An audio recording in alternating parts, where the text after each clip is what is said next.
Dobrý den, vítá vás Star TV. Jsme 4. třída základní školy v Řepištích.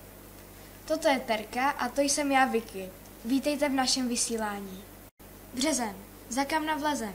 Březen, měsíc knihy. Cože se vlastně tento měsíc dělo u nás ve škole? No přece ten šachový turnaj. Jak probíhá šachový turnaj? Šachový turnaj má více způsobů, jak může probíhat, ale ten úplně nejtradičnější a nejrozšířenější je, že se hraje takzvaný švýcarský systém. Třeba tady ve škole v Řepištích hraje 32 dětí. V prvním kole se rozlosovaly dvojice, takže 16 dvojic. A ty dvojice hrajou proti sobě, máme 16 vítězů, 16 poražených a v druhém kole vítězové hrajou spolu, protože mají bod, poražení proti sobě, protože mají 0 bodů. No a v třetím kole už máme skupiny dvoubodových, jednobodové a 0 bodové, sem tam nějaká ta remíza.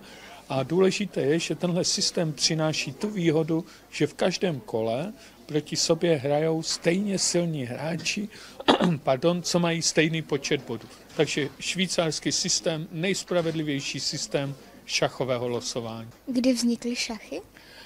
Zajímavá otázka. Šachy vznikly před mnoha staletími. Jako to staletí přesně úplně nepovím, ale ta legenda praví, že vymyslel to mladý Ind, když přemýšlel, jak nahradit války dvou vojsk proti sobě, tak svému královi přednesl nápad, že místo toho, aby se válčilo na poli, tak že by si mohli králové rozdat ten souboj s těmi šachovými figurkami. Proč jsou zrovna takové tvary figurek? Tvary figurek šachových mají také dlouhou tradici. Tak, jak tehdy ten chasník vymyslel šachovou hru, tak rovnou ty figurky vyřezal a dodnes mají stejnou podobu, to znamená po celá staletí se nezměnily.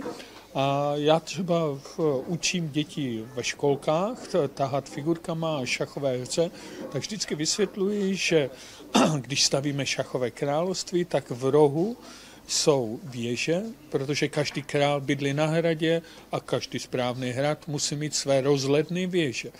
No a když se něco v království děje, tak pan král z té věže jde dolů, no a sedne na koně, nechodí po svém království pěšky, takže v rohu máme věže, vedle věží stojí koníci.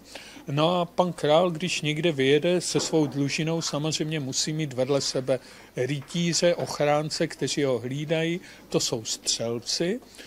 No a každý správný král musí mít vedle sebe královnu. No a najednou už máme věžky, koně, střelce, královnu, král a před něma stojí jako hradba nepropustná 8 pěšců. A to vždycky dětem říkám, že to jsou kuchařky, švadlení, podkoní, kováři. Takže proto mají ten tvary a znovu opakuji, ta tradice je staletá a neměnná.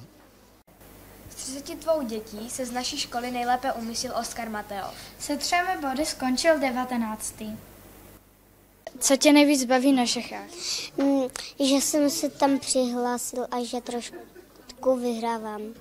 Že tam můžeme i vyhrát. Nejvíc mě baví, že se můžeme účastnit.